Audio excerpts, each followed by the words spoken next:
Hi, everyone. Welcome back to the Academic Success webinar series. We hope you all had a wonderful winter break and are refreshed and ready for the spring semester. We are going to be kicking off this semester's series on academic professionalism. And again, thank you guys so much for joining us. As a refresher, I'm Ashley Gray. I'm the Disability and Learning Skills Specialist at the School of Continuing Studies. And I have with me my colleague, Annie Balat. She is a Learning Skills Specialist on main campus. Just to stay connected with us throughout the semester, you guys can follow us on Facebook, which I know is a little old school, but also with Instagram. We post great academic resources, our tutoring hours if you're a main campus undergrad. We also post updates about our ongoing webinar series. So make sure you follow us on Facebook, and that's at ARC Georgetown, or on Instagram at ARC_Georgetown, and stay up to date with all of the ongoings of the Academic Resource Center. All right, jumping into the spring semester and looking at our upcoming webinars. Today, January 23rd, we're obviously going to be talking about academic professionalism. Our next webinar will be on February 6th. We're doing the bi-weekly schedule again. All webinars are mostly on Wednesdays. We have a Tuesday and a Thursday later in April and March.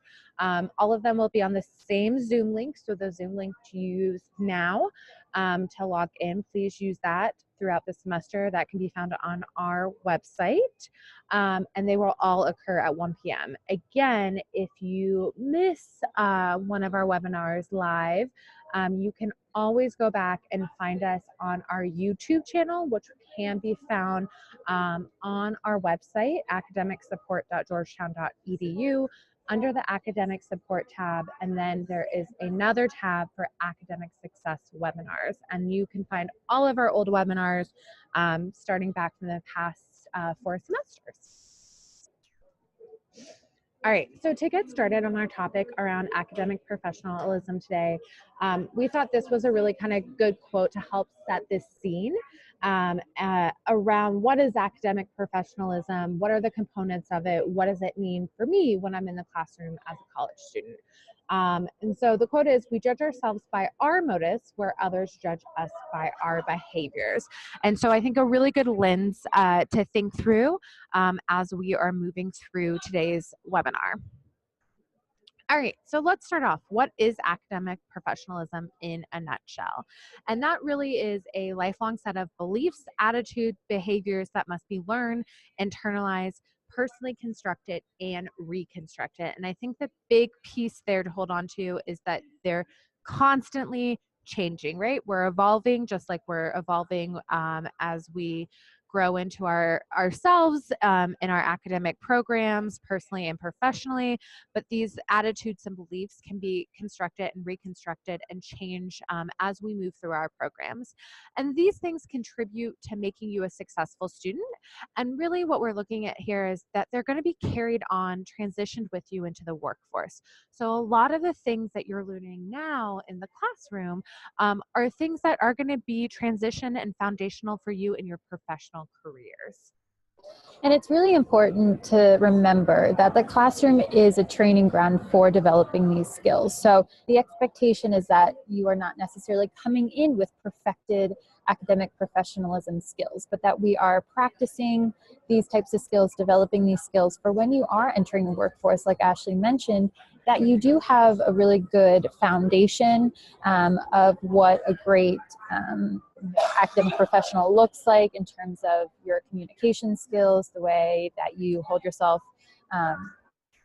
integrity, honesty, respect, all of those good kind of foundation aspects that we're going to dive into. But again, just remember that your classroom setting is going to be a really good way to develop and practice these skills. Okay, so the first one we're going to tackle is looking at honesty and integrity, okay? So looking at the first aspect is what we want you to look at yourself and give yourself a holistic self-evaluation of where you are at your academic skills, looking at your strengths, areas of improvement, giving yourself a kind of gut check. Where am I at in my academic progress, in the way that I carry myself in the classroom? Are there areas that you can develop a bit more? Are there areas of strength that you really want to shine through during your classroom experience and the rest of your time at Georgetown? It's really important. We want you to make knowledgeable decisions, and this goes hand in hand with being honest and having integrity, ensuring that you are following student code of conduct policies, ensuring that you know what academic integrity looks like in each of your classroom settings. So ensuring that you're following the unwritten rules as well as the official ones, okay? And those official ones come in the form of the student code of conduct as well as your core syllabi. And we're going to dive a little deeper into the core syllabi, but your professor's expectations are listed on the course syllabi. So it's really important that you thoroughly look through that information, ensure that you are upholding the honesty and the integrity of the classroom setting for your peers as well as for your faculty members. And if you have any questions about what is a right decision, what's maybe not the best decision, seek assistance from your professors, from your TAs, from staff members to make sure that you're making the most honest decisions possible. Yeah, and I think Annie hits a really great point about being the holistic self-evaluation of your academic skills. And I think we're not intending this to be like constantly beating yourself up that you're not worth it or you're not smart enough, because you're here, we value it. But really saying, where are my areas of growth, right? Because it is about your kind of academic journey and how you're constantly self-evolving, but still holding true to those values that you have internally as a person with your background. But how do those come out in the classroom? And really, how are you kind of finding that balance? I think those are all really great points to look at as we move forward. So looking at, as Annie shared, the classroom contract, which is often referred to as course syllabi. So this is your contract with your professors for the class. It's an agreement on the expectations of the course. And one of the things when we're meeting with students at the beginning of the semester, we cannot stress this enough, the first thing that you should be looking at, besides maybe reading and where your class is, who your professor is the course syllabi. What does that look like? What are the expectations, as Annie shared, that are outlined in the course? What are your major assignments, right? Because that's part of your performance. That's part of the work that you're having to turn in. And this really also, again, outlines your responsibilities as how you'll need to contribute to the overall classroom experience. So again, not just turning in assignments or participating in webinars or lectures or all the wonderful things that we have going on at the Hilltop, but also how are you participating in the classroom? How are you showing up in the classroom? How are you being present? And that's something we're going to kind of dive into a little bit later. And more importantly, I think the syllabi really stands as a structure to help you develop discipline and routine. And I think that you will find in your academic career as well as in your professional career that discipline and routine are really important. What are those core things? What are those core values that you need to check off every day in order to be successful? Is it looking at your notes? Is it meeting up with a study partner? What makes you successful? And so when we talk about discipline and routines, we're really talking through it through that lens. Yeah, I think this is really important too, because I really want to highlight something that Ashley said, that we want to ensure that you are looking at how you are contributing to the classroom experience. It is a group atmosphere, right? And everyone has really good values and ideas and thoughts to share. So going into the classroom experience super engaged, understanding that people are going to have different ideas and perspectives, honoring those, but again, contributing to the overall classroom experience and being an active participant, I think is really important. And again, always referring back to the syllabi for particular professor expectations is really important as well. Okay, so this is a handout that you might have seen before. This is our Understanding Your Syllabus Guide. So it's a great way to capture the most important information that is already on your syllabus in an easy one handout that we recommend putting at the front of a binder, the folder that you've designated for each course. So as you can see, the first top of the handout captures the most important information about your professor, the best way to communicate them, or we're going to dive deeper into communication, specifically with professors, faculty, staff members at the university, and looking at their contact information, email, office hours, and phone number if available. And the bottom portion of the handout captures the most important assignment, due dates, deadlines. And in our day-to-day work, we can't strive home enough how important it is to stay on track with upcoming deadlines and due dates. So this is a great way to not have to flip through your syllabi every single day in order to make sure that you're tracking upcoming assignments. It's a great way to capture the information all in one place. And again, hold yourself accountable. So if the information is lost in a binder, lost somewhere on the web, and you don't have that daily reminder of looking at it, there is no accountability. And that's the one part of being an academic professional that we really want to fine tune, is holding yourself accountable. And this is a great way to hold yourself accountable to deadlines and due dates, and ensuring that you are staying on top of your work in the classroom setting. Yeah, and I think what Annie hits home with is this also helps you develop a routine. So really translating all this really important information that's a key to your success inside and outside the classroom into a place that makes the most sense for you. So is it a calendar? Is it having this at the front of your binder for each class? Your calendar can be a calendar on your phone that sends you automatic reminders about things, or it can be a paper calendar or a master to-do list that you keep at your desk. But whatever works for you, take this really core information and translate it into a way that helps you communicate and really sets up your routine and your kind of discipline patterns that makes you the most successful. Okay, so our kind of next principles that we're going to be looking at is accountability and consistency. And I think when we're talking about accountability and consistency, the biggest piece of it when you're talking about it within a classroom, academic, higher ed setting is being present. So you're showing up, not just showing up to class and saying, hi, I'm present, but actually being present, being engaged, and being intentional of how you're engaging with the material, how you're engaging with your professor, how you're engaging with your classmates, and being prepared for class. So looking at if there are readings to help kind of give you that background information, that background knowledge, and make sure you're doing those. Make sure you understand what the topic is, at least checking that syllabi. What is it that you're going to be covering today? How does it relate to the overall learning objectives of the class, right? Because it all kind of builds upon each other and will kind of produce its result at the end of the semester. And again, this goes into, are you reviewing your notes, right? You don't have to spend hours retyping. If that works for you, do it. But are you at least reviewing your notes a couple times a week to make sure that information is fresh in your mind and it's current and that you're thinking through it? And that's what we mean when we talk about being present and intentional for classes. Again, focusing on how the classroom experiences can prepare you for the real world, right? That collaborative team making aspect that a lot of classes have. How are you engaging with people in positions of authority, of your faculty? How are you asking the tough questions, right? We go into classrooms and part of the beauty of higher ed is we don't know everything. We are there to learn. And so how do you come into a space where you don't know everything? And what questions are you asking to really optimize your learning and optimize your own academic growth? And this leads into, again, just continuing to improve upon your work ethic. And this, I think, really drills home into that discipline and routine piece. How are you being accountable to yourself in your daily routine, your weekly routine, and to your long-term and short-term goals? If you want some goal planning worksheets, we have some SMART goals planning worksheets on our website. But I think it's really important to think about, what are your goals for the semester? What are your goals for your time here at Georgetown? But also, what are your goals for the week? That really drives the routine and the consistency.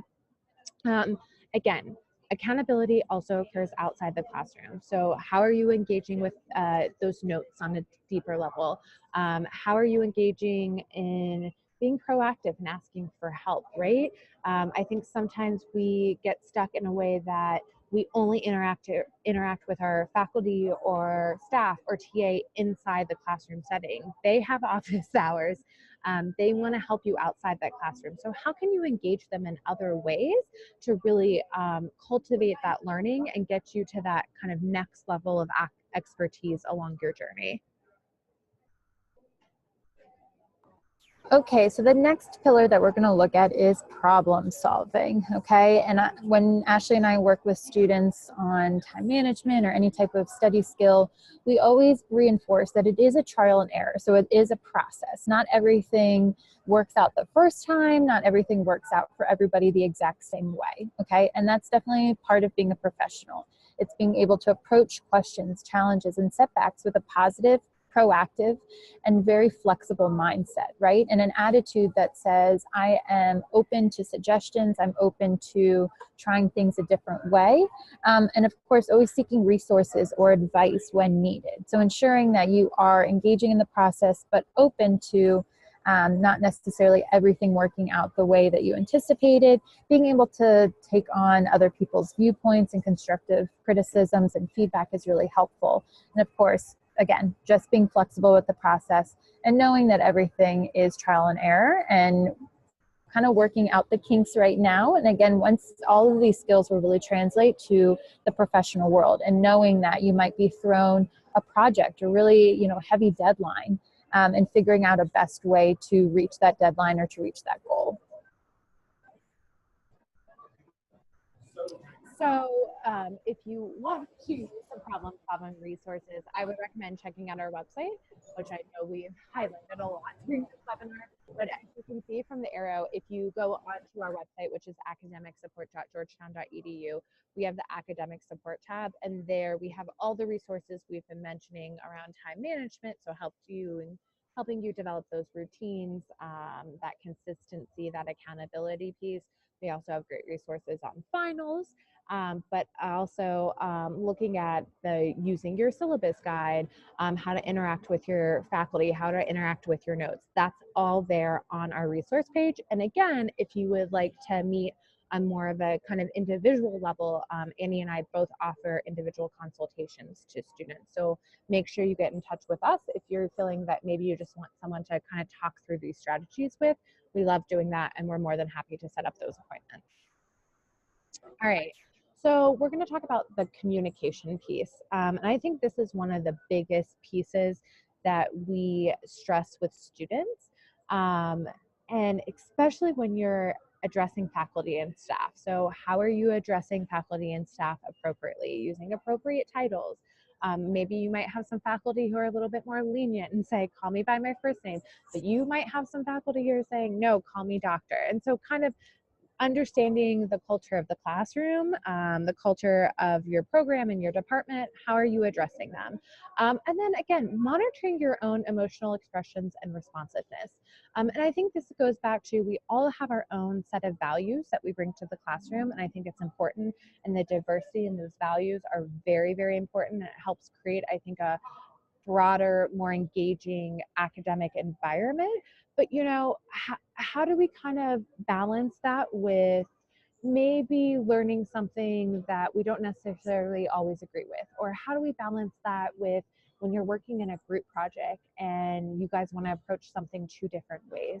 So really kind of checking in with yourself as the semester progresses in class, and making sure you're providing appropriate, responsive to the environment that you're in.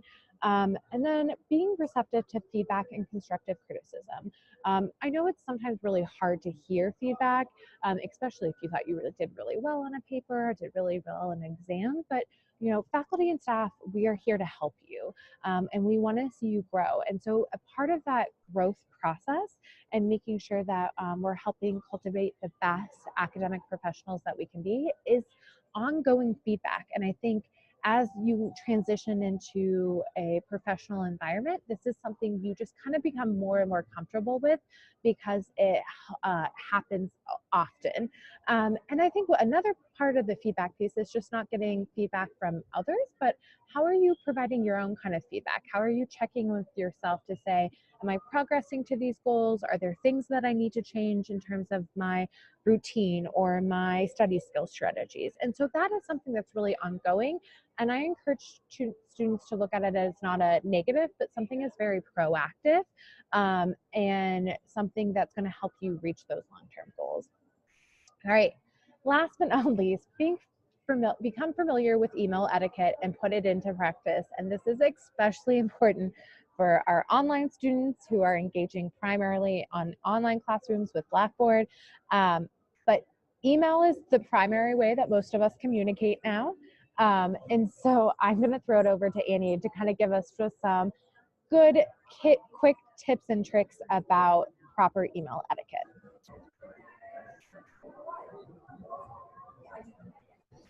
All right, thanks, Ashley.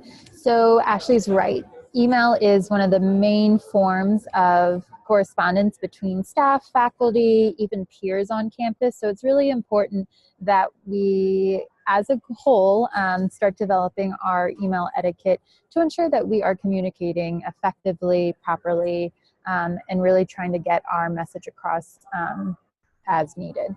So I sometimes see, I think Ashley and I have some examples of emails that come in the form more looking like a text message, right? So we're trying to get away from that. And this is just a quick example, pretty funny, of some do's and don'ts of writing an email to your instructor or TA.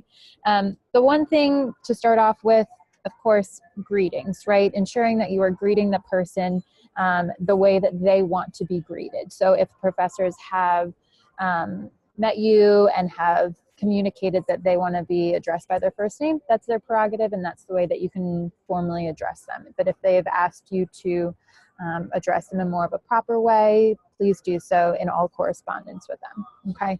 Ensuring that you are writing in full sentences, that we are not, again, using our lingo that is taking place via text message, but again, we are writing out full sentences, we are completing our thoughts, punctuation, all of that good stuff. I really like the part on the right-hand side that said, before asking your question, always consult A, the syllabus, B, common sense, or C, the syllabus. So this really hits home with our point about the syllabus is the contract for the class. Most of the questions that you probably have, or some of the questions that you have for the professor, the TA in the course, could most likely be found on the syllabus. Okay, so referring to that first, try to seek information either through other peers or from Canvas or from the files that the professor has already given to you prior to writing an email to your professor or TA is going to be really helpful, okay? And again, spell check. That's really something that I think all of us have to work on, is just taking the time to write out your thoughts, review, and then send the email. Definitely take the time. Don't rush through an email just to get it off your checklist, okay? Ensuring that you're really taking the time to be thoughtful about your approach to your professor TA. Think through what specifically you are asking. Ensure that the information is not somewhere that you can find on your own, okay? The bottom left-hand corner that says, sign your name. This isn't chat and we are not friends. Maybe a bit harsh, but the point is to ensure that you are also signing off with a salutation, that you are writing your name the way that you want to be addressed. Again, it is a two-way street, okay? So address them the way that they want to be addressed, and you can sign off the way that you want to be addressed as well, okay? Just simple things that you can take into consideration. The other things that we want to hit home is patiently wait a response from your professor or TA, okay? Everyone has busy lives, especially our instructors and TAs here at the university. So ensure, and even staff members, right? Ashley and I have busy schedules as well. So ensure that you are giving enough time to await a response, because again, on our end, we want to be thoughtful in our reply. We don't want to rush off an email just to answer a question and get it checked off our list. So patiently await a response, because that respect is due for all parties involved. Choose your wording carefully. So ensure that you are really reviewing your information or the information that's listed in your email. Ensure that your wording is precise and it's specific, addresses what concerns you have. But again, you're being really thoughtful and intentional in the way that you are wording your email. Yeah, and I think the review, send is a great practice that I even use in my own life. And this is, I think, can be translated over if you are taking an online course. This same kind of net etiquette or net etiquette is really important for Canvas and Blackboard discussion posts, making sure you're respecting privacy in those just as you would in the classroom. It's that safe space. So I think great tips and tricks from Annie for all of us to keep in mind as we move forward throughout the semester. All right. So that was it for today's academic success webinar. Again, you can find all of our archived webinars on our website. It's going to take you a link straight to YouTube. They should all have closed captions. If you would like to provide us feedback, you can use the feedback survey, which is https://tinyurl.com/ARC webinar feedback. Feel free to give us some thoughts on this webinar or other webinars, suggest new ideas. And if you need something in terms of resources or an individual consultation, please come in and see us. Ashley, am at the School of Continuing Studies. Annie is on main campus, and we hope to see you all in 2 weeks on Wednesday, February 6th, and we will be talking about the study cycle. Wishing everyone a great start to the spring semester, and we'll see you soon.